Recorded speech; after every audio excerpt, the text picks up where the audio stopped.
Passa a bola ali do capitão Rodrigo. Chega Glauco, tira, joga no campo de ataque, cria uma condição perigosa, bobeira da zaga do Guarani, balançou! Gol!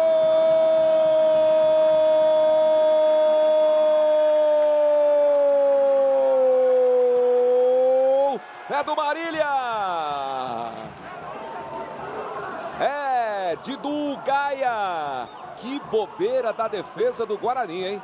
Cochilou, a bola saiu dos pés do Rodrigo lá de trás. Quicou, tentou fazer uma proteção, o Lucas Bahia, insuficiente. Reveja, ele faz a proteção esperando a saída do Pegorari. Aí, muito mais esperto que todos, o Du Gaia aparece, dá um toque sutil por cima, sai comemorando. E o torcedor do Marília canta nas arquibancadas do Abreuzão e diz: é nisso que eu acredito. Surpreende o Marília no começo do jogo. 1 para o Marília, 0 para o Guarani.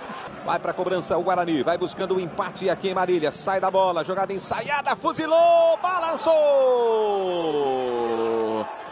Gol!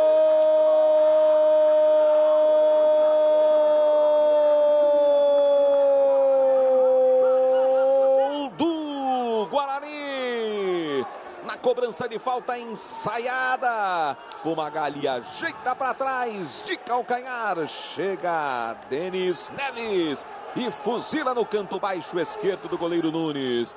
Bela cobrança de falta ensaiada do Bugre, o empate chega quase aos 30 deste primeiro tempo. Sai para comemorar com muita raiva o lateral Denis Neves. E tá tudo igual aqui no Abreuzão. 1 para o Marília, 1 para o Guarani. João Vitor, na sua primeira participação no jogo, vem por baixo ali o Ricardinho, tomou na sequência de longe a batida na trave, balançou! Gol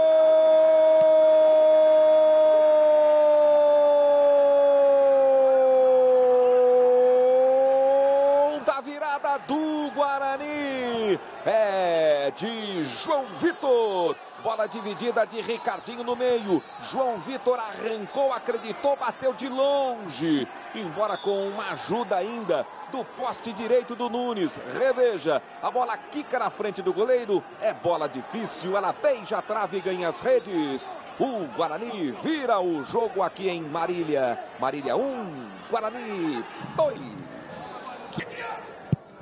Bate forte, firme. Joga no campo de ataque, busca ali o João Vitor. Na medida para o João Vitor. Ajeitou, tem ângulo até para a batida. Soltou Lohan, balançou. Gol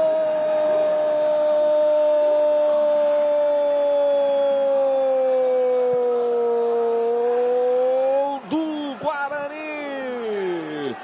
É de Lohan. Muito embora com uma parcelaça de colaboração do João Vitor, esse que domina entre três da equipe do MAC, bate forte, Nunes pra bola, solta, mas solta no pé do Lohan, condição legalíssima e reveja por baixo, de perto à direita, bate firme a devolução, rebote do Nunes e Lohan faz mais um para o Guarani, saiu cheio de graça para comemorar, amplia o placar aqui no Abreuzão, agora Marília 1, Guarani 3.